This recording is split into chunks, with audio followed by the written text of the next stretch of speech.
नमस्कार साथियों। किसानों के पास ही है समस्याओं के हल।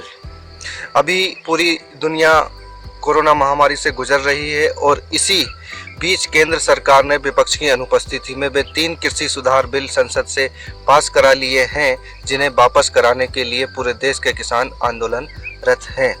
सरकार कह रही कि ये बिल किसानों के हित में है, जबकि किसान कह रहे हैं कि ये बिल कारपोरेट को फायदा पहुंचाने के लिए लाए गए हैं। अब देखना होगा यह कि आंदोलन का कितना असर सरकार पर होगा। परंतु यदि ये तीनों बिल वापस भी हो जाएं तो क्या किसानों की वर्तमान स्थिति में सुधार हो पाएगा? क्या किसानी की बढ़ी हुई लागत कम हो जाएगी? क्या किसान बाजारवाद के चंगुल से निकल पाएगा? क्या किसानों को अपनी उपज का सही दाम मिल पाएगा? क्या किसानों को कर्जों से मुक्ति मिल जाएगी? और ऐसे भी न जाने कितने प्रश्न फिर भी किसानों के सामने खड़े ही रहेंगे। बल्कि इन बिलों के बाद तो शायद स्थिति और भी बिगड़ जाए। इसीलिए किसान इन बिलों का विरोध कर रहे हैं और इन्हें रद्द कराने के लिए आंदोलनरत हैं। अभी तक जितने भी आंदोलन हुए हैं उनको सरकार ने निष्ठुरता पूर्वक कुचला है और उनका कुछ भी नतीजा नहीं निकला है। ठीक उसी प्रकार सरकार इस आंदोलन को भी कुचलने की और विफल करने की पूरी कोशिश करेगी और अपने मत पर अड़िग रहेगी, जैसे पिछले 6 सालों से अपने बाकी फैसलों पर रही है, ताकि आपके अच्छे दिन आ सके। आज किसान जितनी भी समस्याओं से घिरे हुए हैं, चाहे वह कर्ज की समस्या हो या उपज का सही दाम न मिलने का संकट हो या फिर बाजारवाद का दबाव हो, इन सारी समस्याओं का हल किसान के पास ही है। बस उसको थोड़े ठंडे दिमाग से और योजनाबद्ध तरीके से कार्य करने की आवश्यकता है। किसानों को अपनी समस्याओं को सुलझाने के लिए थोड़ा सा पीछे जाना पड़ेगा और अपने पूर्वजों के तौर तरीकों एवं जीवन शैली के बारे में गौर से अध्ययन करना पड़ेगा। उन्हें ध्यान करना होगा कि पूर्वज किस प्रकार की खेती करते थे, उनके तौर तरीके कैसे थे तथा वे कितने प्रकार की फसलें लगाते थे। बस यहीं पर किसानों को अपनी समस्याओं का हल मिल जाएगा। आज के किसान को बस अपने पूर्वजों के तौर तरीकों में आधुनिक यंत्रों का समावेश करना है। हमारे पूर्वजों ने कभी भी कर्ज के कारण आत्महत्या नहीं की, परंतु आज किसानों की आत्महत्याओं की मानो देश में बाढ़ सी आ गई है। पहले के किसान अपनी जरूरत की सभी फसलें अपने खेत में लगाते थे, यानी बहु फसली प्रणाली अपनाते थे, जिससे उनकी बुनियादी जरूरतें घर में ही पूरी हो जाती थी और बाजार पर निर्भरता ना के बराबर रहती थी। साथ ही घर के सभी सदस्यों को पौष्टिक और शुद्ध भोजन प्राप्त होता था, जिस कारण कोई भी बीमारी नहीं होती थी। इसके अलावा पहले के किसान रासायनिक खाद और कीटनाशकों का इस्तेमाल नहीं करते थे, जिससे उनकी खेती की लागत बहुत ही कम थी। बहुफसलीय प्रणाली से उत्पादन नियंत्रण में रहता था, इसलिए फसलों का उचित मूल्य प्राप्त होता था। जहां जैसे साधन उपलब्ध होते थे वहां वैसी ही फसलें लगाई जाती थी। जैसे यदि किसी खेत में पानी की व्यवस्था नहीं होती थी तो वहां पर कम पानी वाली फसलें लगाई जाती थी। कुल मिलाकर संसाधनों की उपलब्धता के आधार पर खेती की जाती थी। परंतु हरित क्रांति के बाद हमारे देश में बहुफसली प्रणाली की जगह एकल फसल प्रणाली चल पड़ी है। हर किसान सिर्फ 1 या 2 फसलें ही अपने खेत में लगा रहा है, जिसके कारण कुछ एक फसलों का उत्पादन आवश्यकता से अधिक हो रहा है और इसी कारण इन फसलों का उचित मूल्य किसान को नहीं मिल पा रहा है और साथ ही बाकी की जरूरत का अनाज, दलहन और तिलहन किसान को बाजार से खरीदना पड़ता है।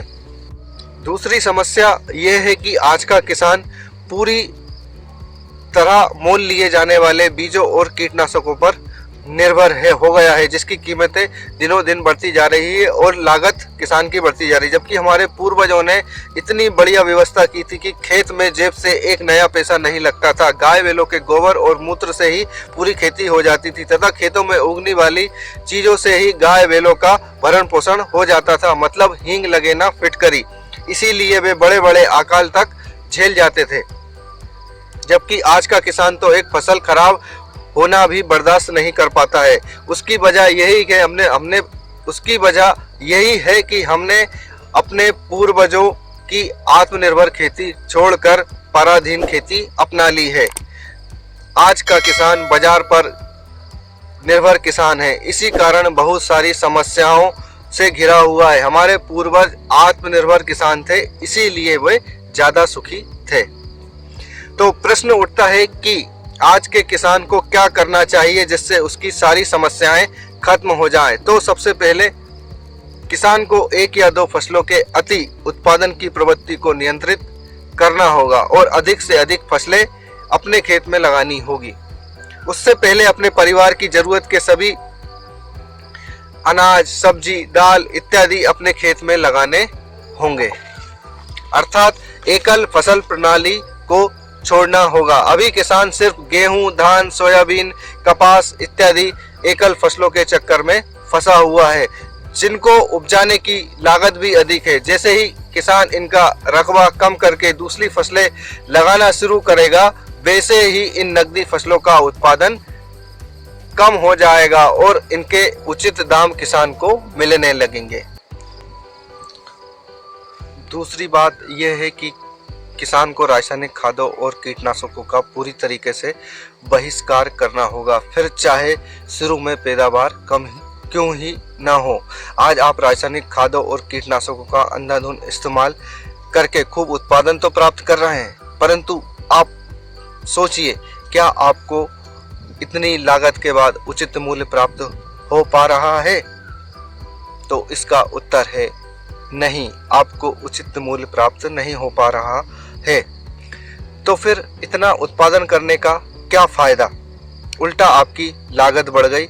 सो अलग इतने रासायनों का प्रयोग करने से हमारा अनाज और भी जहरीला हो गया है। इससे हमारे परिवार और देश के नागरिकों को स्वास्थ्य की जबरदस्त हानि हो रही है, साथ ही जमीन भी बंजर होती जा रही है। आप सोने के अंडे देने वाली मुर्गी से एक बार में ही सारे अंडे निकालने की बेवकूफ़ी कर रहे हैं, लेकिन उपभोक्ताओं में इन सब के प्रति जागरूकता बहुत तेजी से बढ़ रही है, जिसका प्रमाण है जैविक उत्पादों का बहुत तेजी से बढ़ता हुआ बाजार।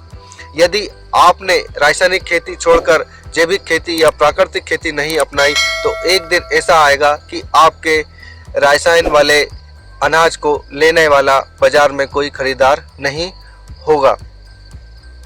इसलिए समय रहते चेत जाइए और अपने पूर्वजों की हींग लगे ना फिटकरी वाली खेती या पद्धति को पुनः अपना लीजिए। बीज भी बाजार से ना लेकर खुद ही तैयार कर लीजिए। इस प्रकार खेती की लागत भी कम हो जाएगी, घर की खाने पीने की सभी जरूरतें भी घर में ही पूरी होने लगेगी और आप जो भी कुछ उगाएंगे उसका वाजिब दाम भी आपको मिलेगा। इस तरह आप हर तरफ से फायदे में ही रहेंगे।